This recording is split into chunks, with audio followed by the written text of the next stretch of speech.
Welcome back, Team Trek family. Before we get into part 2 with Miss Katie Acosta, I just want to ask y'all, do us a favor and help us grow the family here. Hit that like button, subscribe to the channel, and share this content with your inner circle. Thank you. Katie? Yep, I had that one phone call from him, and that's the only time I heard from him until I got to Walter Reed. We got to Walter Reed on Valentine's Day, actually. He was in the ICU for maybe 3 or 4 weeks before he moved out to a regular room, but it was really bad. So the first time you see him, on Valentine's Day? Mm-hmm. Yeah. I saw some pictures, and we put a couple pictures up. That's basically what you walked into. Mm-hmm. Yeah. How was that, walking into that room the first time?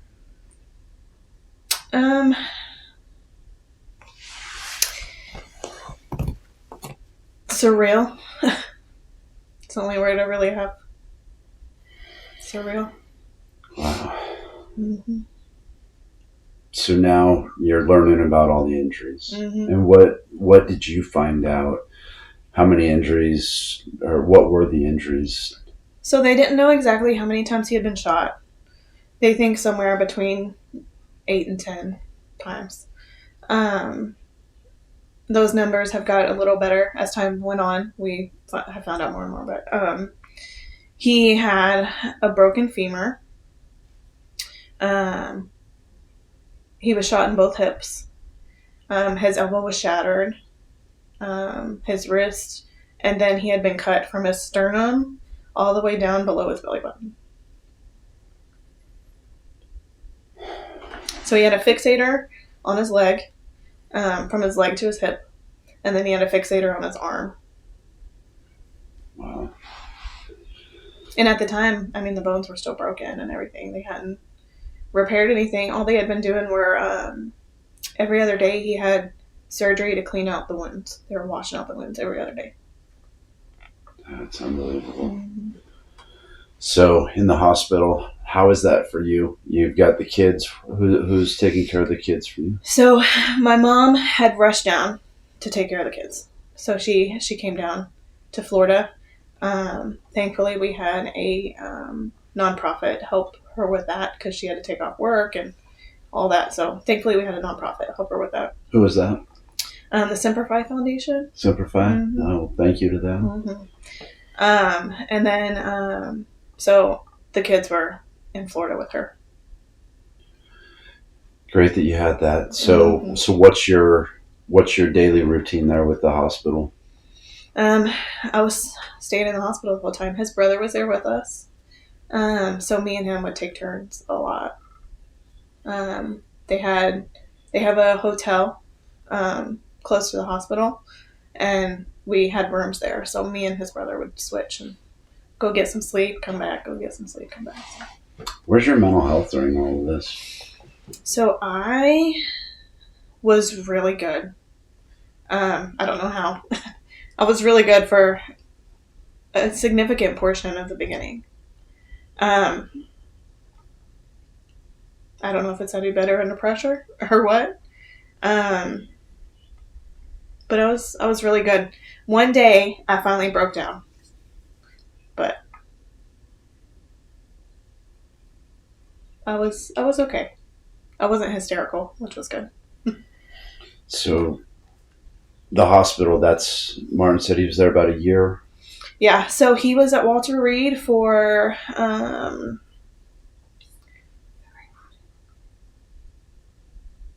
4 months, I think. And then he went down to Tampa. Okay, so when he moved to Tampa, you moved down with him, or at that time you're... So this was during COVID. COVID started while we were in the hospital. Thankfully, Walter Reed grandfathered us in since we had been there for so long, because they had started a lot, like no visitors, no nothing. But they let us stay because we had been there for however long. But when he went to Tampa, we weren't allowed to go. So I had to come back to Florida. So you never got to visit him while he was in the hospital in Tampa? Um, I wasn't supposed to. Me and the kids would drive down, and he would meet us out at the picnic tables. Mm-hmm. Which, I mean, think he got hurt in February, and he didn't get to see his kids until he went to Tampa, and technically he wasn't allowed to have visitors then. So, if we wouldn't have met him out out at the picnic tables, who knows when he would have seen him when he got out. Jeez. I know that was I know that was tearing him apart, Mm-hmm. and I have to imagine it was tearing you apart as well. Where was your head with all this? What was keeping you positive and keeping you moving? Um, I feel like I was so busy, I never really got to think about it much. Really, Mm-hmm. you just stayed focused and driven. Mm-hmm. Yeah, because the kids were 2 and 3 at the time, so I was still busy with 2 little kids all the time, and then I was going to see him probably between every weekend to every other weekend. Wow. Eventually, we found out right before he went to Tampa. We found out a lot of his pain was coming from his sciatica being severed.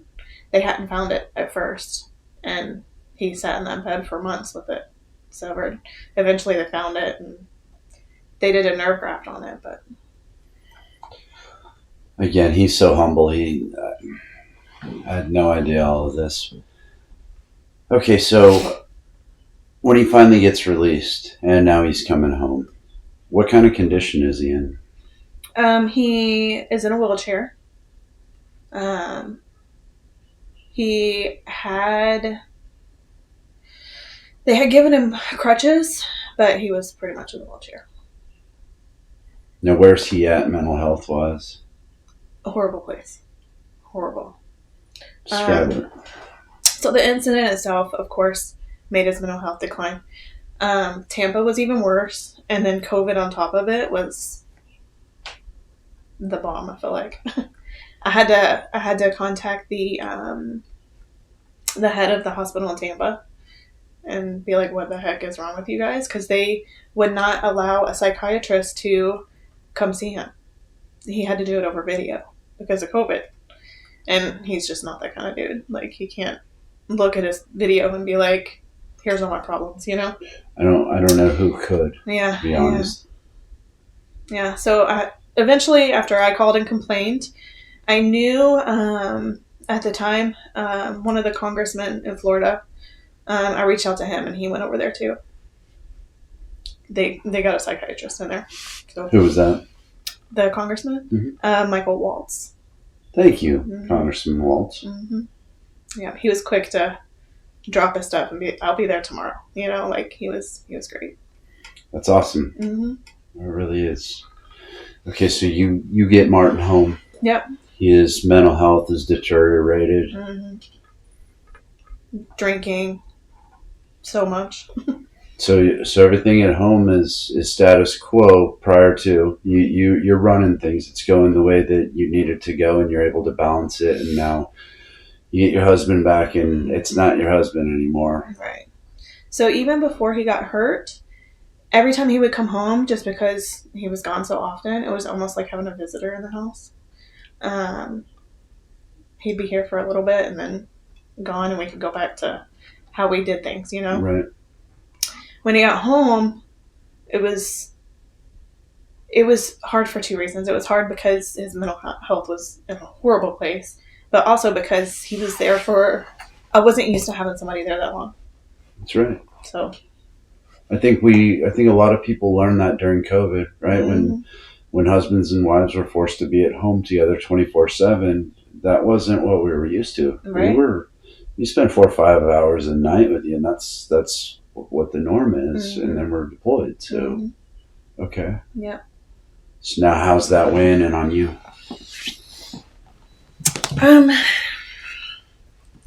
It was really rough.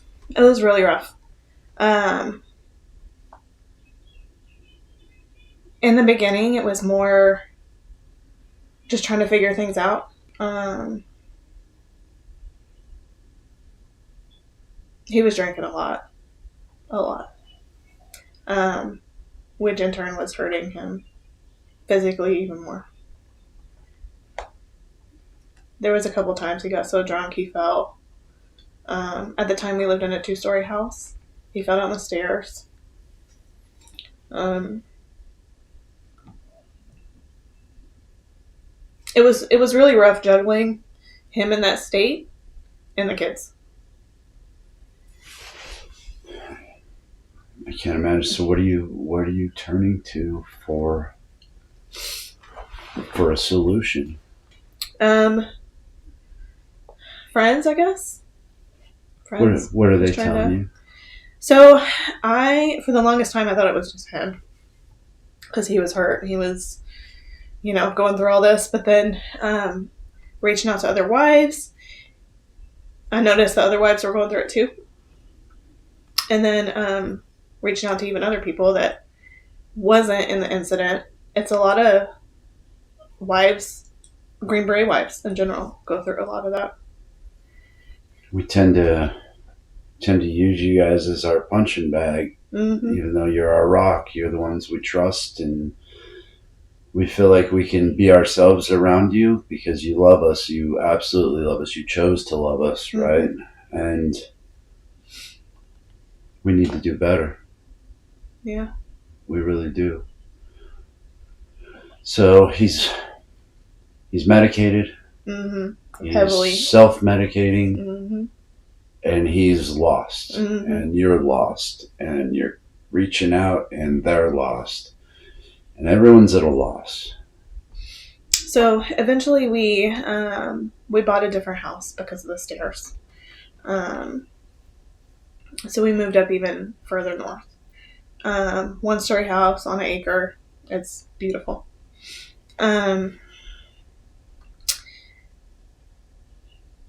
Things were a little bit better for a little while.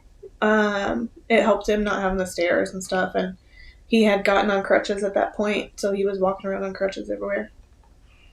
But his mental health still wasn't there.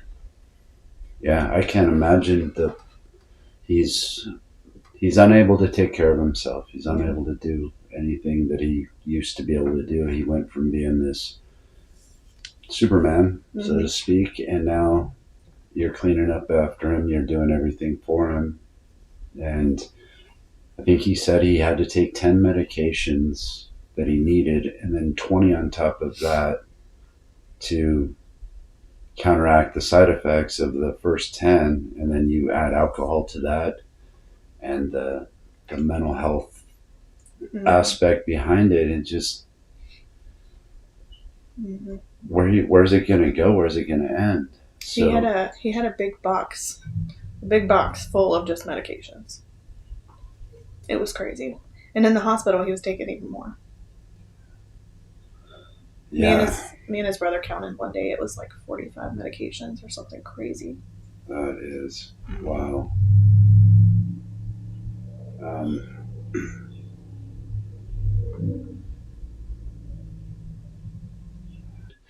Okay, so 45 different medications, and all of them, they're all doing something different. How's his weight right now? What's he sitting at, you think? So he was about probably 245 when he got hurt. So he's still weighing that much at this time? He started losing weight in the hospital, but it wasn't anything drastic. Okay. So he's on 45 medications. He's drinking, and you're basically trying to figure out anything you can to help him. How's your communication with him at this time? At this time, it was okay. I was in a state of just trying to make him happy. Anything I did. He started gaining weight because of the drinking, plus the wheelchair. He started gaining weight there for a little while. Okay, I know a lot of the medications sometimes they tend to make you gain or lose. I was just Mm-hmm. wondering if he had any crazy body changes during all that medication. I know Yeah, sometimes people do. it could have been that too. He gained a significant amount of weight. Um, he was bigger than I had ever seen him at without any of that. Okay. So you're being as nice as you can possibly be to him. You're trying to make every day as special as you can. Mm-hmm. Make sure nothing bothers him. The kids, the dogs. Okay.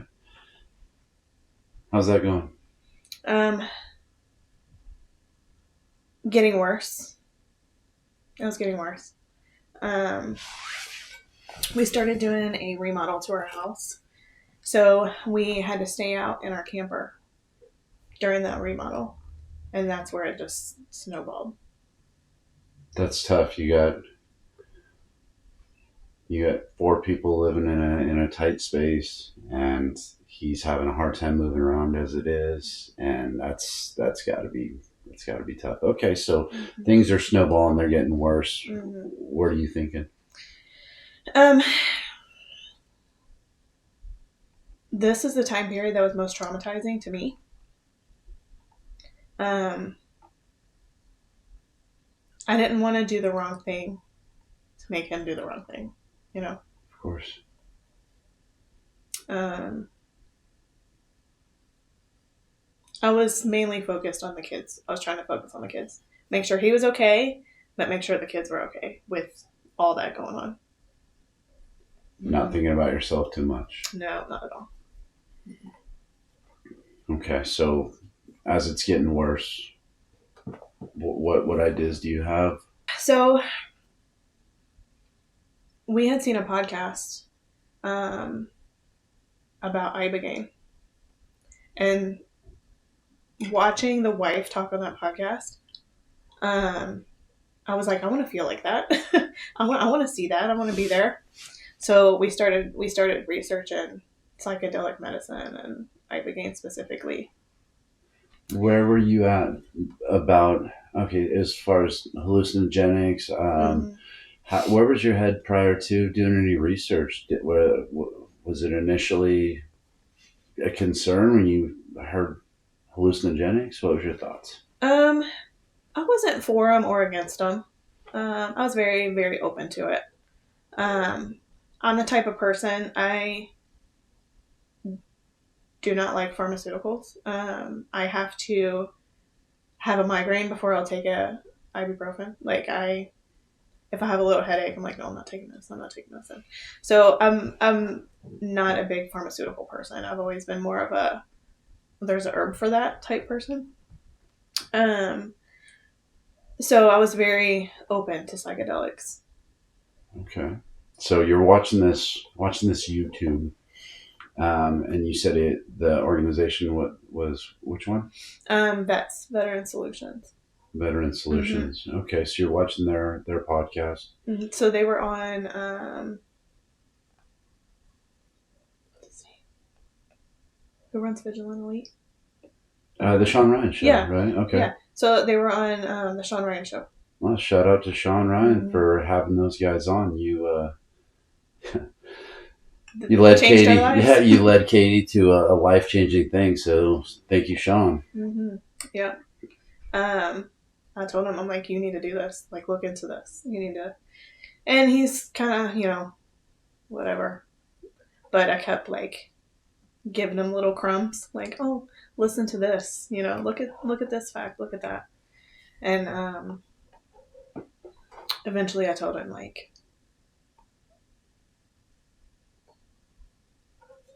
get the money together because this is worth spending money on. Like, you need to do this for yourself. And he did. It was hard. It was hard getting him there, but he did. So where was he open to it when you first showed it to him? What did he think? 'Cause if I remember right, he said he did not do any kind of drugs or anything growing up. He was Mm-hmm. he's a pretty straight laced kid. So he alcohol was what was his thing. Like he didn't do any drugs or anything like that. So, um, he brushed it off a couple times. Um, but I feel like eventually he kind of opened up to it. It was our last straw. So it was my last straw. It was my last ditch effort. Like, this has to help. Did he know that? I think he did. I think he probably did. Mm-hmm. I think it's, y'all have that women's intuition, and I think for men, we kind of know when we're about to get left. Mm-hmm. You know, when we've pushed too far. I was preparing. Yeah. Well, thank God you didn't. Mm-hmm. So, all right, you lead him to this organization, Vets. How was that contacting them? So I sent them an email, and they immediately emailed me back. Signed him up. They have a sheet to sign up. Signed him like up. An intake form or something? Mm-hmm. Okay. At the time, they didn't have any funding. They put him on a wait list, and we couldn't wait. So that's when I told him, like, spend the money on it. It's worth it. Just go. So out of pocket, they were. If you're willing to pay out of pocket, they were able to get him in right away. So I got in contact with the lady from Vets, and she told us the facility that they use, the Ibogaine Treatment Center. Okay. And I contacted the treatment center, and they got him in very quickly. Okay. Well, again, thank God for all of these things, right? So Martin mentioned that just prior to leaving, things were getting really bad. Mm-hmm. Where kind of threw up his hands and said, "I'm not going." Mm-hmm. And you didn't talk to him for 2 days. And tell me about that. So, he I don't even remember why we were fighting. Some little thing. Doesn't take much. Yeah. He got to the point where he was leaving us. He was gonna empty the bank accounts into my account. We weren't gonna ever see him again. He wasn't going to do the Ibogaine. He was just gonna be gone. So, at this point, we've been through this so many times that I get to where I just try to, like, make sure I don't say the wrong thing. Yeah. I don't fight. I don't just, okay, like, agree. I ended up calling his brother. Well, I texted his brother, and I was like, reach out to him. And then I texted another friend of ours, reach out to him. And even then, he's like, I can't talk right now. Like, he was just so out of it. He's like, call him right now and get your money back. Call him right now and get your money back. So I'm like, okay, let me write down what I'm going to say, and I'm just trying to waste time. Eventually, I believe it was his brother got a hold of him and kind of calmed him down. But it was very hard. It was hard. Somehow, I got him on the plane. And those are the things that other people are going to struggle with as well. Mm-hmm. Trying to get their veteran, their brother, their husband, their wife, trying to get them through that season. Mm-hmm. Right? You said it's kind of the same old thing. I've seen it happen before. It's happened again. Mm-hmm. And getting them through that's the most important thing if you want to hold on to them. Mm-hmm. And when they're going through that, it's the smallest thing will set them up. Like they're already at this height. Like, they're at a point that the smallest thing will push them over that threshold, and they'll just there's no calming them down from that. Like, you have to just wait. I feel like it seems like when it's getting to that point, it's more along the lines of, we look at it as we're the problem for everybody. Mm-hmm. We're the reason she's mad. Mm-hmm. We're the reason she's scared. We're the reason for this. And if we weren't here, since we are the problem and we're problem solvers, if we weren't here, then they wouldn't have these problems. And I don't think, a lot of people like to say that suicide is a selfish act, and I'm not saying that I agree nor disagree, but what I'm saying with the guys that you and I know, they're not doing it because they're trying to be selfish. They're trying to solve your problem because they think they're the problem. So thank God you saw that and were willing to stick it through. So, all right, your his brother basically has to kind of calm him down at this point, get him on the plane, and he talked us through his side of that. Where are you at now? I was scared but hopeful. Praying all the time, all the time. I was excited. I was hoping that I would get my husband back. Okay. So, anticipating that that Friday that he's coming home. I think he said he flew back in that Friday, right? Yes, he left. So he left Sunday. The treatment center started on Monday. They picked him up Monday morning, and then he flew back Friday. Yeah. So you met him at the airport? So I had one phone call in between, which was after he had done the treatment, and I could tell it was so different. So different. Okay, so you meet him at the airport. How was that? Talk me through it. So normally, especially with his injuries, after a day of flying, he would have been miserable, like grumpy, miserable, like just getting home. I pulled up. I didn't go inside to get him. I pulled up to pick him up, and he had the biggest smile on his face. And he was thinner. He was thinner. He was lighter. His face looked so much lighter. Like you left a lot of things there, huh? Yeah. So homecoming is good. I saw a picture or two of it. There was even on the way home. I was driving home, and this Jeep was doing something weird, and I'm like, "What are you doing?" Like, like driving. Like, what is this car doing? He's like, "Babe, shh, it's okay. Just calm down." And I'm like, "Okay, I like this version of you." Right on. Yeah. Okay, so I want to say around this time is when I finally met Martin, right? So it had been a little over 3 years since the incident.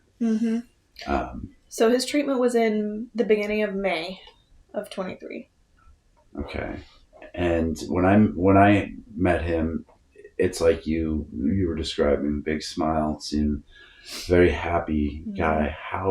How was that time having him back at home? It was amazing. It was great. So it was in May. We had our pool open. We were swimming. The first day he got back. So he got back on Friday night. Saturday we spent the day in the pool with the kids, and I never thought we could be there where we were. It's beautiful. So how long did that last?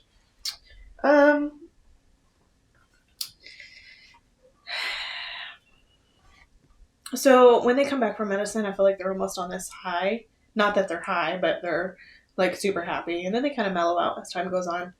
I mean, he's still a completely different person. One of our friends said it really well. So his bad days now are still better than his good days before. It sounds amazing. Okay, so as you're seeing him come off of this high, how is he back with the family? How are the kids? How are they getting to know the new father? So the kids never liked hanging out with him very much. He was gone all the time, but then once he got hurt, he was drinking or grumpy or, they never liked hanging out with him very much. They have such a strong relationship with him now. It's amazing. They're beautiful together. I was just out in the yard, and they're out there playing, running around with my daughter. They're having a great time. Oh, my goodness. Okay, so about 6 months before he goes to the second sitting. Now, with it kind of being, it sounds like a bit of a sliding scale. He comes back on this high, and then maybe it's sliding down just a little bit, but even still, his bad days now are still better than his good days then. So he goes to, he gets the call from vets. They ask him to come back out and sit again, or let him know that. And now this time they're willing to fund it. They're ready to help him out. Thank you again to them. Yes. Please give them some support if you're watching this.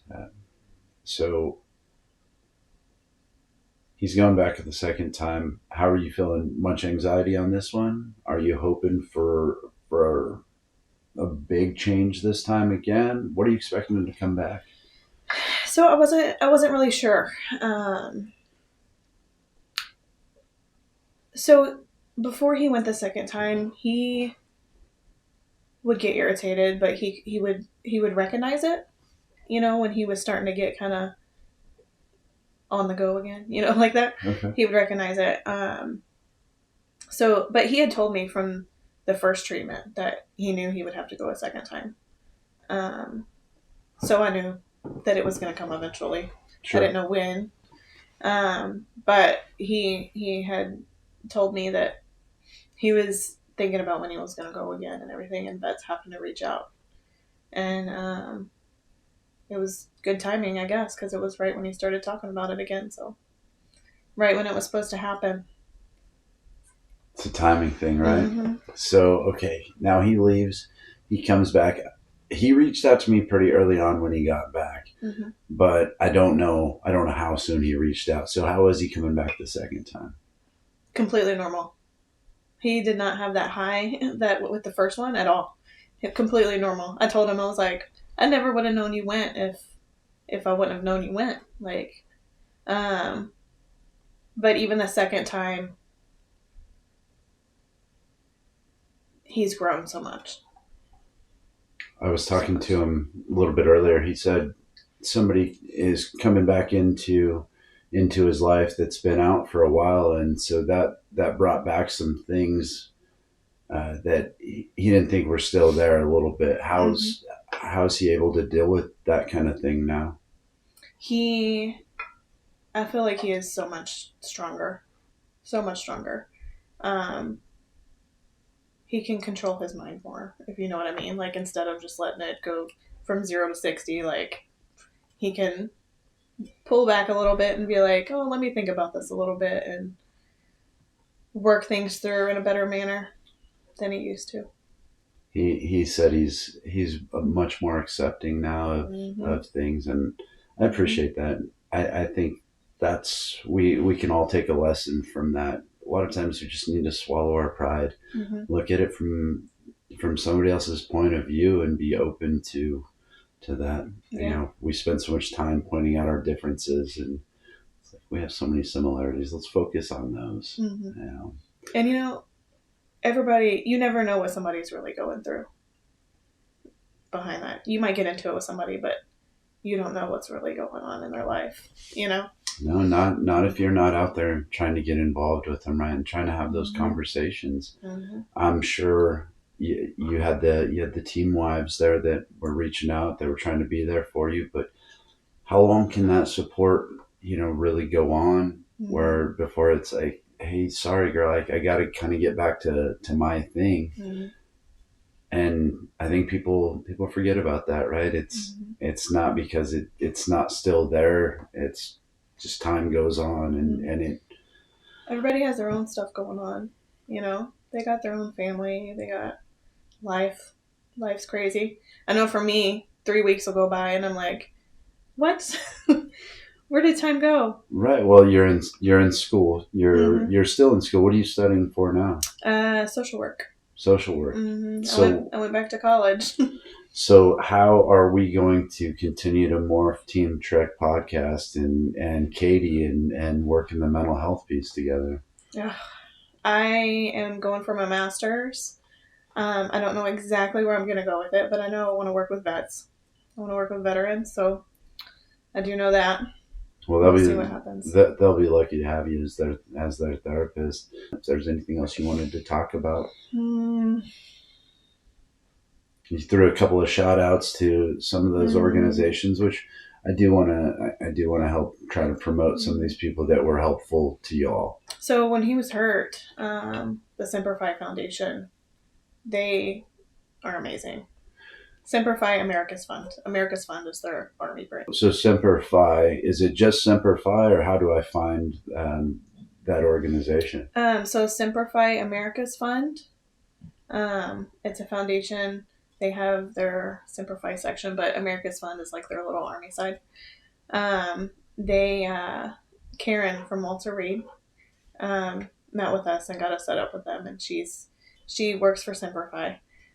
She's absolutely amazing, but that foundation has helped us more than any other foundation. Okay, well, They're that's amazing. No, that's awesome. So Karen, you said she works over at Walter Reed. What is her position now? She works for Semper Fi. She works for Semper Fi. Okay, and you met her at Walter Reed. Okay, well, Karen, thank you so much. Semper Fi, that's awesome. It's not, even though it's a Marine organization, right? And I think vets. You mentioned vets. Tell me a little bit about them too. They fund people to go do this psychedelic therapy. Did I hear they were a Marine organization or Navy organization? Do you know what their affiliation is, or if they have I believe one? Navy. Okay. Navy, I believe. But they're doing all kinds of research too, so on ibogaine, which is fantastic. That's awesome. I know there was just a paper published. I think it was Berkeley published a paper recently on that. They did a study with, I think it was 30 special operations veterans that they put through that. So if people are interested in that, definitely there's a couple of organizations to reach out to. Yeah. All right, Katie. Well, I think we're going to go ahead and wrap up this episode then. We're going to bring you back. You and Martin are going to sit, and we're going to bring everybody up to date on where we're at and where y'all are wanting to go and what the future is looking like. So thank you again. We love having you. Thank you.